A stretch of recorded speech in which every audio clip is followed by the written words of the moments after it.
Hi, welcome to New Echota Historic Site. Remember, in our standards, it wants us to take a look at the removal of the Cherokee and some of the people that were involved, and New Echota is central to that. The treaty that actually removed the Cherokee from Georgia and the rest of the Southeast was signed here at New Echota.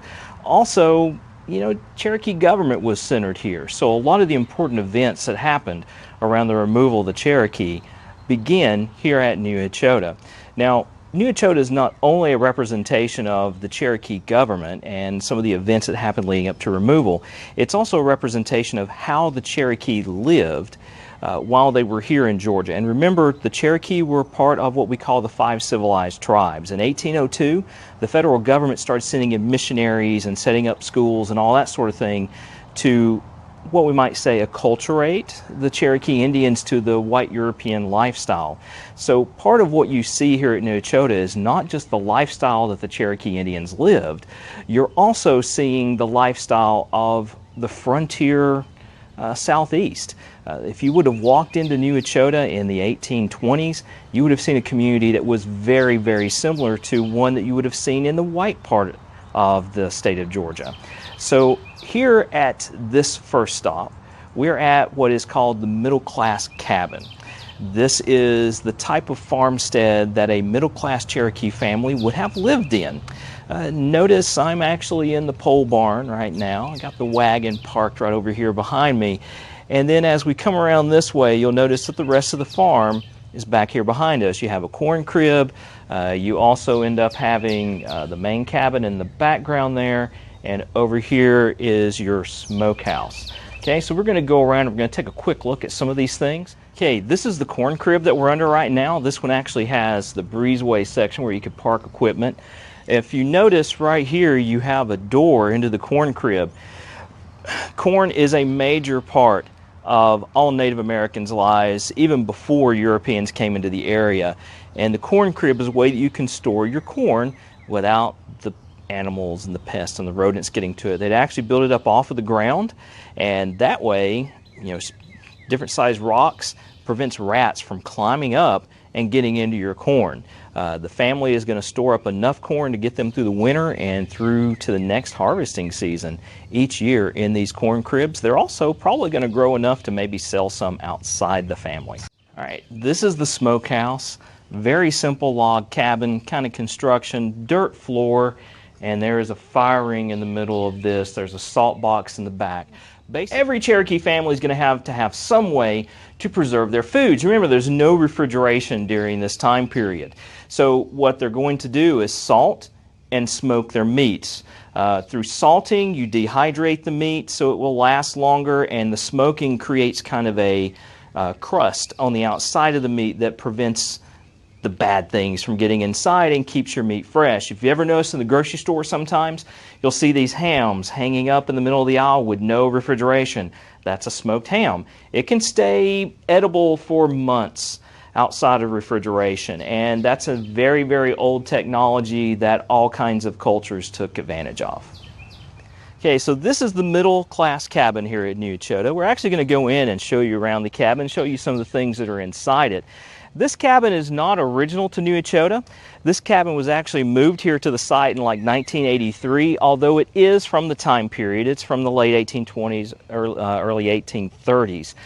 This cabin was originally over in Alabama. But this is not the normal size cabin that a Cherokee family is living in. Most of the Cherokee were what we would consider the lower class families. Because of that, they were living in much smaller dwellings that were not as nicely finished out as this one. So come on, let's go on in and take a look. All right, now we're inside that middle class cabin. Now we have electric lights in here so that guests can see, but the cabin only has 2 windows. So without the lighting in here, this would be a very dark environment. You notice it's already kind of dark, and that would have been life within a log cabin for anyone. Now, one different thing about this log cabin is the fact that it has what we call a full loft. Notice there is a ceiling that even Shorty here can touch the rafters on. Well, there's actually back here in the corner a ladder, and the children would sleep upstairs. They'd go up into the loft and sleep up there. Most cabins would have only had a half loft. But still, once again, the kids sleep up there, and the parents would sleep here, usually downstairs in a rope bed. Now the kids aren't going to get a bed on their own. The kids are actually going to have like hay or straw mattresses that they're going to sleep on. Now with rope beds, these things have a lot of catchy, shall we say, colloquialisms that come from them. First of all, have you ever had your parents tell you to sleep tight? That actually comes from the rope bed, because the only thing that holds this bed together are the ropes. You have more tension joints that are not tight, and as the ropes stretch and loosen up, the bed actually will wobble around on people. So they had what was called a key, and you would take this key, slip it into the rope joints, and turn. And you could tighten up the ropes on your bed each night. So when they told you sleep tight, they actually meant it, because if the ropes got loose, your bed possibly could fall apart, and you're definitely not going to have as comfortable a night's sleep. Also remember, the mattresses that they have are more than likely stuffed with some type of hay or straw. Wealthier people might have had one stuffed with feathers. Well, here's the catch. Bugs get into those. It's basically like a gigantic pillow, and the bugs will get into them, so when they tell you don't let the bed bugs bite, that originally was a problem. So what they would have to do every once in a while is take these mattresses out, sun them out in the sun, restuff them, all that sort of thing to get the bugs out. Now, here in this cabin, it shows you a lot about what the lifestyle would have been like on the frontier for almost any type of family. They're going to have to be very, very self-sufficient. So if you notice back here in the corner, you actually have a couple of implements used for making fabric and yarn and that sort of thing. You have the spinning wheel. This is a large example. They did have smaller ones that they could have used to make their yarn. This is called a weasel. This is for measuring off the yarn as you make it. If you ever heard the old song Pop Goes the Weasel, that actually comes from this device. It had a gear mechanism, and when you got so much distance on it, it would pop. And that would tell you had like, so many feet worth of yarn. As the missionaries came into this area, they started encountering a game that the Cherokee liked to play. And it was a game that the missionaries didn't like. The missionaries tried to keep them from playing this game. It was called Stickball. With this game, it's kind of the forerunner of lacrosse. You have two sticks. They're made from very strong wood. I think they were normally made from hickory. They've got a little basket or netting up here. And you had a ball that was about this big around. There are several versions of this game that were played. There was one where you put a wooden carved fish up on a tall pole, and the objective was to knock the fish off of the pole. That would get you points. There was another one where it was almost like a gigantic football field, and the objective was to get the ball through your field goals down at the other end. The only rule to the game was don't touch the ball with your hands. You could only use these. You could pick the ball up with these. You could throw the ball with these. There were no rules. And it got violent. In fact, some villages would settle disputes between each other using stickball. The games could last a long time. People got seriously injured. Sometimes people might even die. Broken bones are not uncommon. These things would become weapons within the game. The missionaries didn't like it for those reasons. They also didn't like it because often the men weren't wearing a lot of or any clothes when they were doing this. But the stickball game stayed around. It became a little less violent over time, but even in modern times, it develops into what we call lacrosse. Now, over the door, you have a blowgun right over here. Blowguns, actually, by the time period that New Echota was active, were not being used for actual hunting. Blowguns were more of a toy for the children, but they were effective for hunting small animals. What you would have seen most of the Cherokee using by the time you get to New Echota time period would have been the rifles, like you see over the fireplace right here. Black powder. This one's a flintlock mechanism on the rifle. So with this time period, remember, there had been contact in the mid-1500s with Europeans, And from that point forward, Native American culture starts to change just because of the technology that's introduced to them, like firearms and steel weapons. So the old methods start to go away. Okay. Now, with this room as well, some of you probably don't know what this is. This right here is a butter churn. And if you notice with the butter churn, it's wood, and you have a paddle down inside it that has the cross on it. You put your milk, which has to be straight from the cow kind of milk, usually has to be curdled a little bit, and you sit there and you churn. And this is how you made your butter back then. My dad churned butter when he was growing up, and he said it was time consuming, and he actually would count the number of churns that it took to make butter, just so he would know how close to the end that he was. Most of your lighting ends up being from candles, and they even had candle molds so they could make the long candles. You'd hang your wicks down on the inside. I'll show you this one up close. Okay, here's the candle mold, and you can see the wicks hanging over a stick here going down inside the candle. Melt your wax, pour it in here, and you end up having your candles made for you fairly easily. You do see the basket weaving examples. Baskets were important for all kinds of reasons for the Cherokee and for other Native Americans, and it's a skill that still remains within their culture. Now remember, I told you that corn was really, really important for them. Well, mainly what they're using the corn for, because they dry it out before they put it in that corn crib, they're going to use the dried corn, crush it into some type of meal or grits or that sort of thing. And the way that they do that is using the mortar and pestle. So if you notice, this right here is, I can't remember which one, but one part's called the mortar, one part's called the pestle. Notice this is a big wooden stick, and on the end you have the heavy part. Now this is not the part that you're hitting the corn with. You hit the corn with this end. There's actually a smaller hole inside the bowl here. The corn resides in here, and you basically push it down the edges and knock it into the hole in the center. And that's the way that you crush your corn into cornmeal, and then you'd make some type of bread or porridge or cakes of some sort out of that.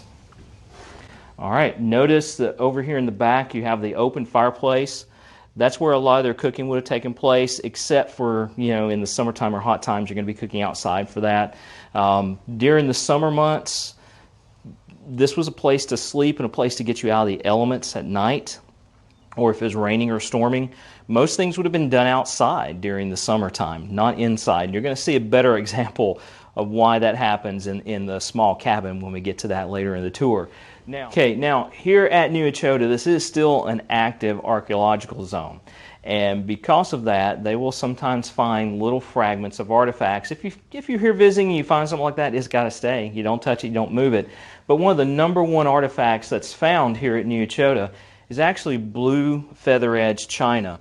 And blue feather edge china is a type of china that came to this area through trade. And if you notice, it's blue around the edges and it's scored around the edges. That's why it's called blue feather edge. And this is the number one artifact that is found, or that was found here at New Echota. This is the council house here at New Echota. Now remember, New Echota was the capital for the Cherokee government. So with the Cherokee Council, first of all, there were 24 men that were elected from the rest of the nation to serve in the council. Those 24 men were in the lower house, and then the upper house was elected. 16 people were elected by those 24 men to serve in the upper house, and then the upper house would choose the principal chief. Now, every person that served a 2-year term, and you had to be at least 25 years old. They also did not allow African American people or possibly women to serve within their government as well. Now, with the government, they would meet here at New Echota every October, and when they would meet here at New Echota, it became a huge, huge festival. New Echota would go from being a town of probably about 70 people to being a town of several hundred people, if not more, coming in. It's kind of like a huge festival for them when the government was meeting, because it's not just the National Council that's in session, but it's also the National Supreme Court, which we'll be visiting there next. Okay, behind me is the Cherokee Supreme Court House. Now, their Supreme Court had 3 judges that were elected to a 4-year term by the National Council. They met once a year to hear cases that were being appealed from lower courts. Now, with the Cherokee, they didn't have a prison system, so basically most offenders are going to be fined, they might possibly be whipped, and they could also be put to death by hanging because of what they had done. Now, with the building itself, because it's only being used by the court once a year, it's used as a public gathering place the rest of the year. There were school classes that would take place within the building. There were also church meetings that would take place within the building.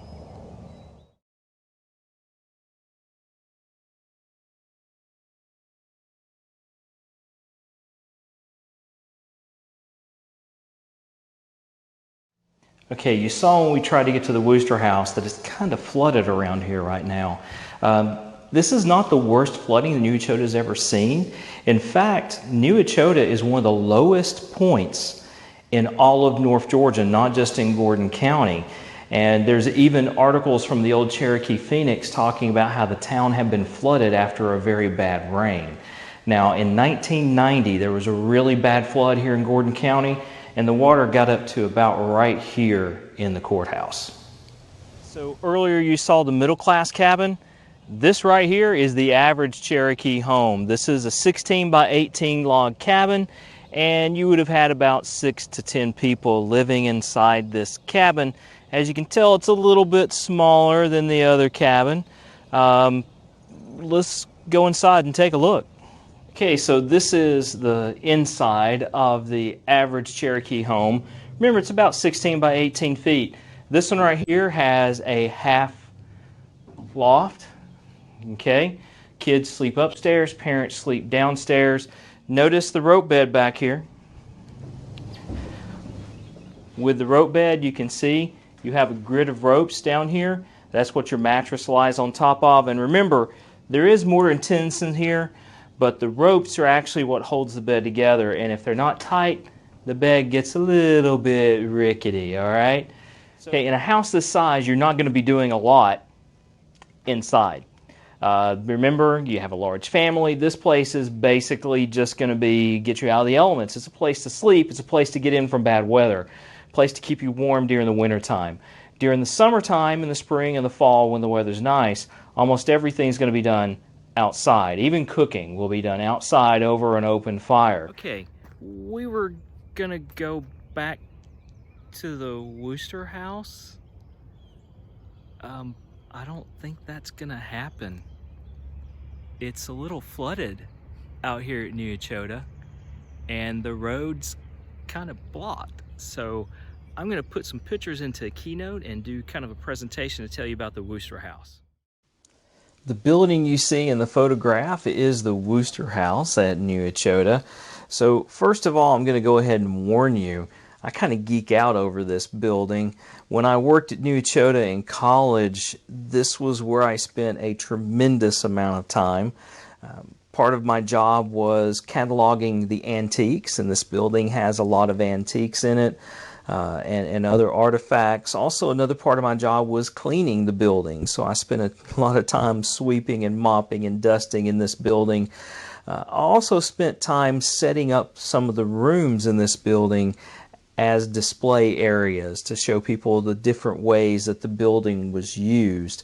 So this is kind of my building, except it doesn't belong to me. Anyway, with the Worcester House, this was built in 1828 by Samuel Worcester. He was the foreign missionary at New Echota. Yes, I did say foreign missionary, because at the time, the Cherokee Nation was a foreign country. So with Samuel Worcester, he's not just the foreign missionary. He is also the school teacher. He is also the postmaster, so he's the mailman at New Echota. And along with this, he works very closely with Elias Boudinot, with the Cherokee Phoenix, and especially with the Cherokee Language. He was very interested in using the language to help him spread the gospel with the other Cherokees. So with Samuel Worcester, the home itself, first of all, does look very different from what a traditional Southern home from the late 1820s, early 1830s would have looked like. First of all, Southern homes are designed to be easy to cool because it's hot down here. Samuel Worcester, though, was from the north. He was from New England. So he built this home where it's very similar to what you would find in some New England communities from the same time period. First of all, the ceilings are very low. In Southern homes at the time period, the ceilings would have been high. Also, this has closets in it. Southern homes from this time period did not have closets. In fact, most Southern governments during this time period would have charged you extra on your taxes if you owned a closet, because apparently if you had a closet, you had more space than the average person needed, which meant you were probably rich. So with this home as well, you will notice that there is something odd about the front porch. There is a staircase on the front porch. The family only lived in the downstairs section of the home. The upstairs section of the home was kind of the place of business for Samuel Worcester as a missionary and a school teacher. Sometimes it was used as classrooms. Sometimes it was used as a place to hold church. Other times the upstairs as well as the loft were used as a boarding house, as a way of making money, but also having a place for students who were coming to his school to have a place to stay, because they would sometimes come in from fairly long distances to get an education.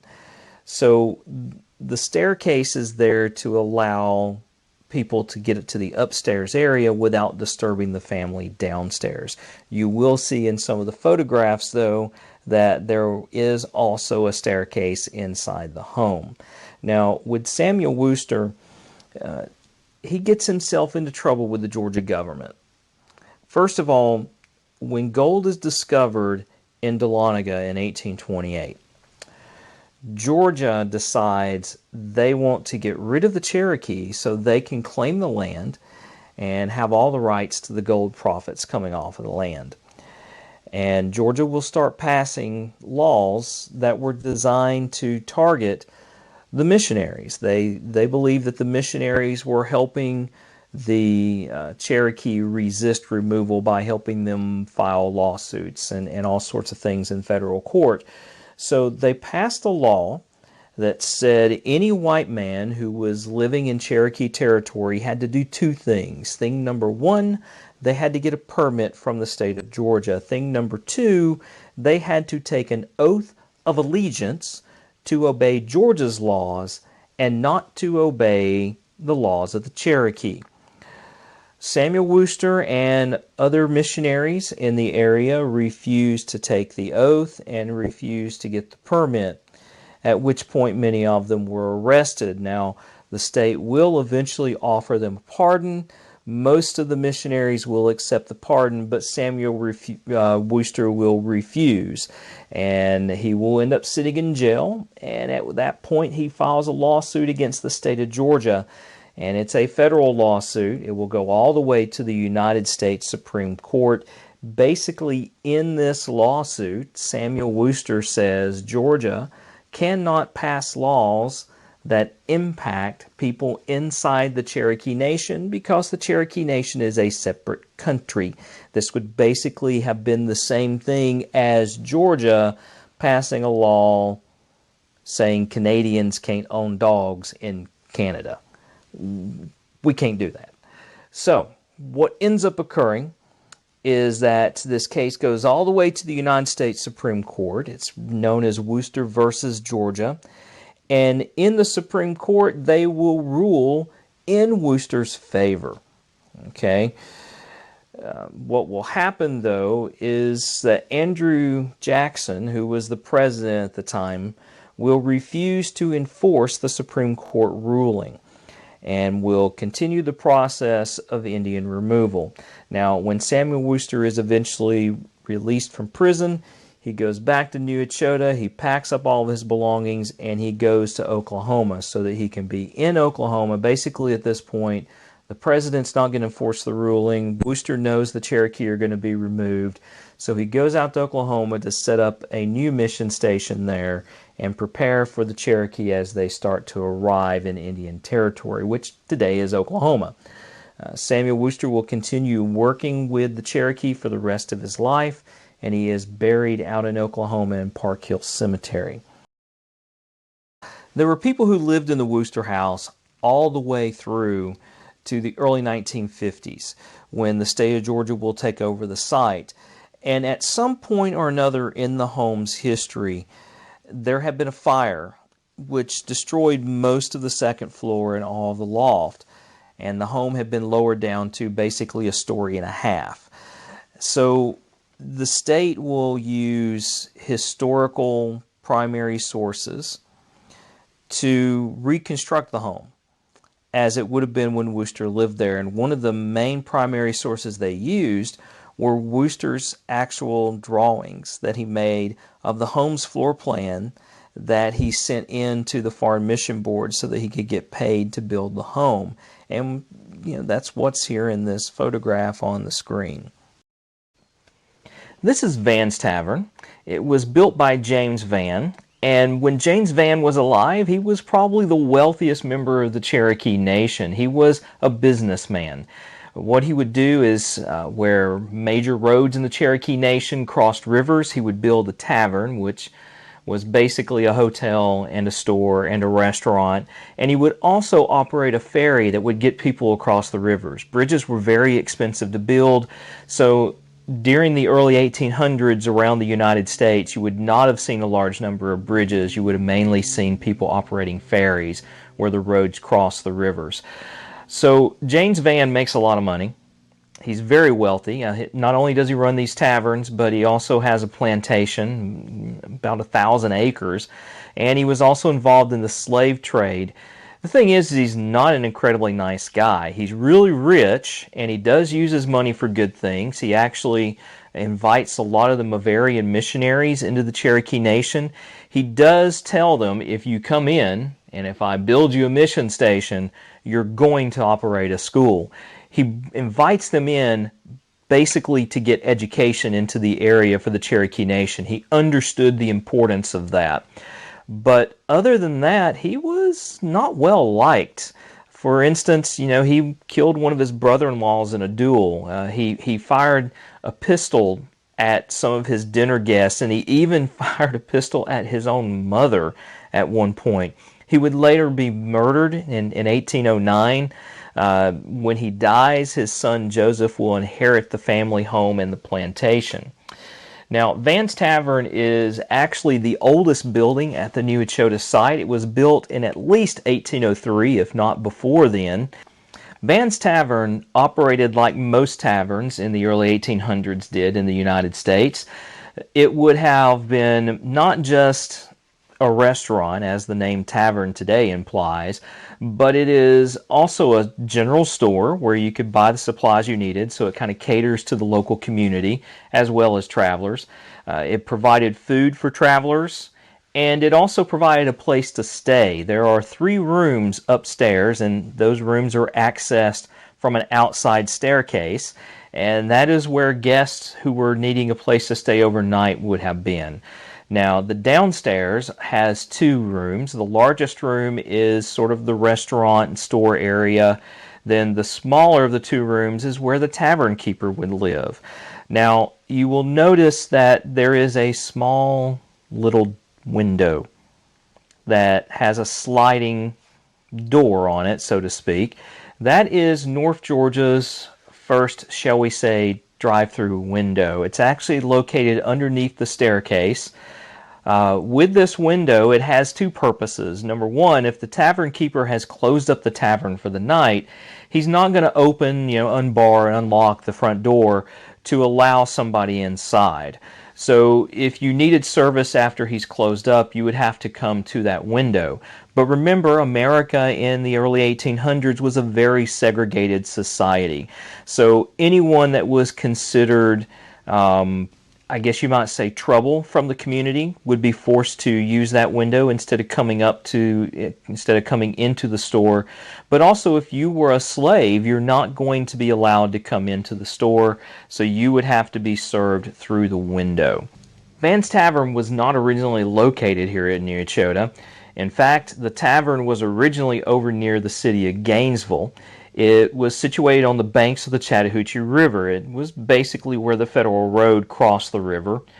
So when they built Buford Dam in the 1950s, and they were about to begin flooding Lake Lanier, they were going to have to move it. If they had not moved Van's Tavern, it would have been underneath the waters of Lake Lanier. So what they did was they went through and numbered every single board in this building as they took it apart, and they numbered every single stone in the foundation as well as in the chimney, brought the materials to New Echota, and then used the numbers to reconstruct the building. All right, I'm in the upstairs section of Van's Tavern, and remember, this place was taken apart. It was once over near Lake Lanier. They took it apart and they labeled it. If you notice, right here is the number 33. And they basically used the numbers to put this building back together when they brought it here to New Echota. So it technically is original, and they did an incredibly good job putting it back together. They did an incredibly good job on the chimney as well, and as you can tell from the video and the photos, the chimney is huge. It's gigantic. It has 2 large cooking hearths downstairs, and it has 1 smaller hearth upstairs for the guest rooms. And the legend is that the stonemason who put this chimney back together again only had 3 stones left over when he finished, so he did an incredibly good job reconstructing it. This is the new Chotu Prince shop. This is a reconstruction. Now, we got this reconstruction fairly close to probably what the original would have been. We have no drawings, but we definitely have written descriptions. We also have the records that the Cherokee government kept. Like, for instance, we know the size, we know the building materials, we even know the number of panes of glass, because back then you had to build your own windows, so you had to buy by the pane. Now, we also know that with this building, that you had the white boards underneath the windows, like you see here behind me.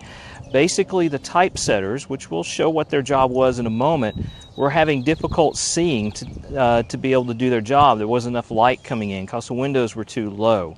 So they put in the white boarding and raised the windows up, and it gives this building its distinctive look. So let's go inside. Welcome to the new Echota Print Shop. Now, first of all, the print shop was built about 1827. And the New Echota newspaper, the Cherokee Phoenix, they began publication in 1828 and remained in publication until 1834. Now, with the print shop here, they were not just printing copies of the newspaper, they were also printing copies of hymnals in Cherokee, Bibles in Cherokee. There was even a novel that was written by Elias Boudinot that was printed here. All told, there were about 700,000 pages of printed material that came out of the print shop here at New Echota. Now, with the Cherokee Phoenix itself, it was a 4-page newspaper, a weekly paper, about tabloid size, as you see here. And the way this works is that they're going to print probably 300, maybe a little bit more, 300 or more copies a week. Those copies go out all around, not just the country, but around the world. They'd actually send copies to England. They had a system kind of like the Associated Press, where if you sent them your newspaper, they would send you theirs, and you could print anything you wanted to. In fact, that's the reason why the largest surviving collection of the Cherokee Phoenix newspapers is in the British Museum of History. Now, with the Cherokee Phoenix, it is a bilingual newspaper, written in both Cherokee and in English. Now, the catch to this is they only printed information that they felt everyone needed to know in both languages.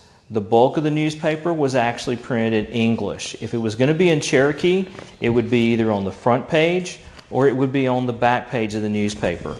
almost everything in the center 2 pages of the newspaper are going to end up being written in English.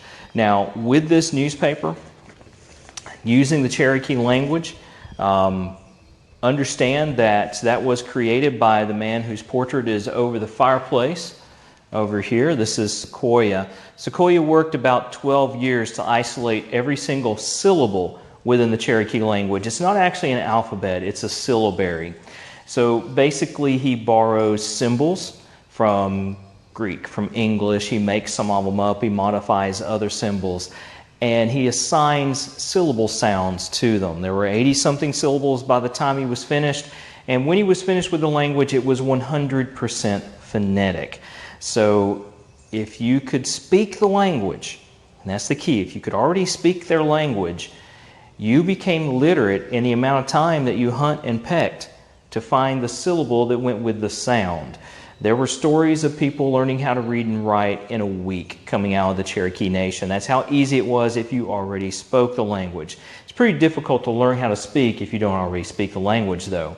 But if you look over here at this creation or this painting of the language itself, they would set it up in columns so that it's easy to follow. Each column is a different vowel sound, and each row is a different consonant or consonant combination sound.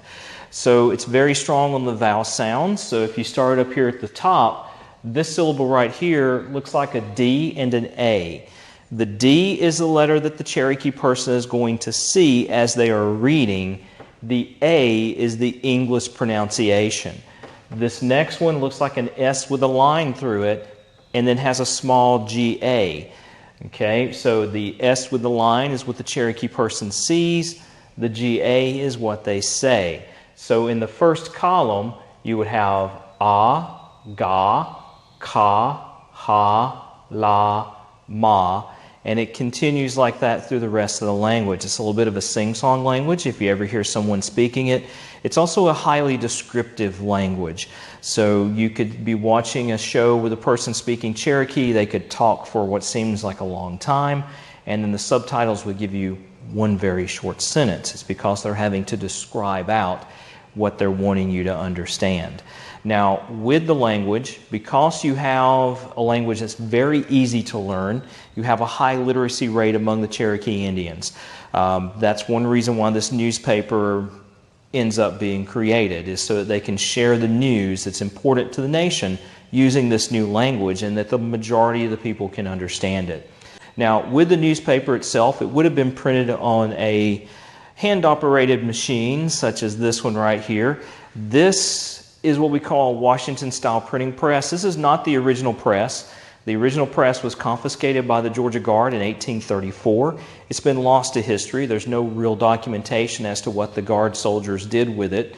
But mechanically, this is the same thing. Okay? I will run this and show you what it looks like when you're making one newspaper. Now remember, the process I'm going to go through, they're going to have to do this twice for each copy of the newspaper. It's 4 pages on one sheet of paper. So the first 2 pages are going to be printed. They would hang them up over the rafters, allow the ink to dry. Then they would reset the type, come back and print the other 2 pages. So it's run twice for each copy of the paper. So I cheat. I use a roller to put ink onto the printing press. Okay, the Cherokee would have actually been using an inking ball such as this.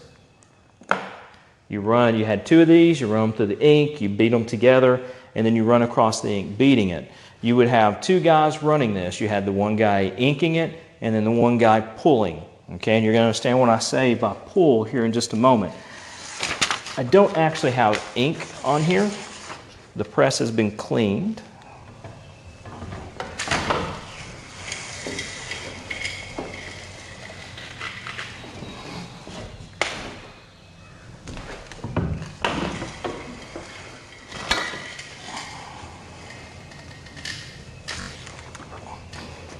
Okay, and that's the process that it would go through. You would notice that we have cleaned the press and we don't have ink on it, but you can see where some of the ink residue is at on this copy. So if you want to see what an actual copy that would come off of the press would look like, this right here is what normally comes off of the press. This is actually an exact copy of the front page of the first issue of the Cherokee Phoenix, February the 21st of 1828. They actually published their Constitution in this issue. What they would do is they would print part of it in Cherokee and then part of it in English, and then repeat that as you go through until the entire Constitution was published in the newspaper. Now remember, most of the newspaper actually came out in English, so if you only read Cherokee, you didn't get as much information.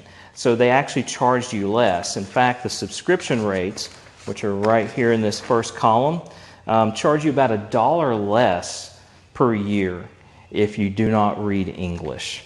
Now, with the typesetting process, we hit a button and it prints. They actually had to lay out this newspaper letter by letter. Every single letter, every single space, every single gap at the end of a paragraph or at the indentation of a paragraph, everything is a piece of what we call movable lead type. Okay, so with the movable lead type, I have some examples right here for you. Okay, this right here is a piece of movable lead type. Right there. Okay, this one is a letter. I honestly, this is the business end. I honestly cannot tell what this is. Now, when they're laying out the newspaper and they're setting the type, they would have composing sticks. They would set them up to about a column width. They would lay out part of a column, and then they would end up taking this and putting it into a big metal frame and tightening everything down. Notice there's string holding this together. Now, the way that this ends up working, the guy who's setting the type doesn't have that tough of a job. It's almost like typing. Okay, they have these big cabinets like this where they put their lead type into it. So if you notice in the cabinet, well, you can't really see it, but there's all these little bitty boxes in here.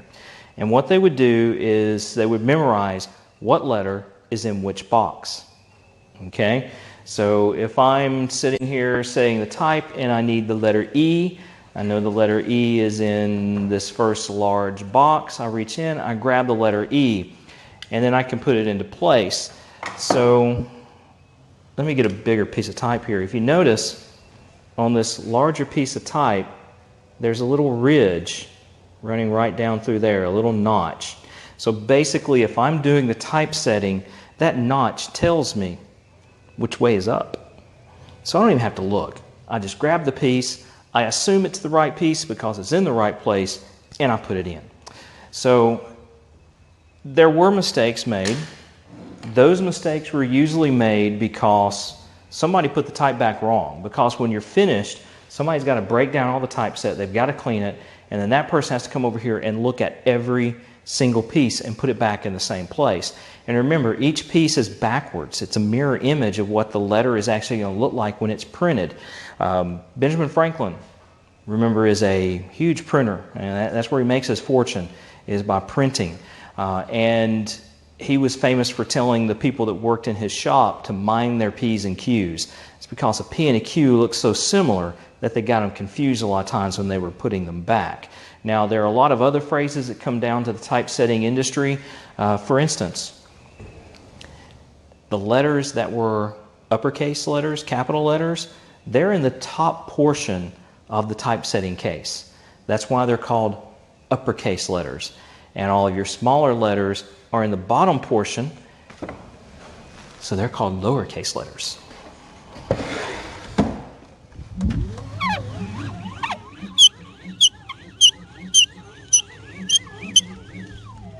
The Cherokee language is unrelated to the English language or any other European languages. It is, however, related to other Native American languages. Working independently, a Cherokee man named Sequoyah had created a writing system for his language by 1821. This feat was particularly impressive, given that he was unable to read and write or speak any language outside of Cherokee. Citizens of the Cherokee Nation adopted the syllabary with such ease that by 1828, the Cherokees became the first American Indian nation to have their own newspaper, Salagi Zulehi Shanahi, or the Cherokee Phoenix. At the time of European contact, there were 3 Cherokee dialects: Overhill, Middle, and Underhill. Today, only the Overhill and Middle dialects remain.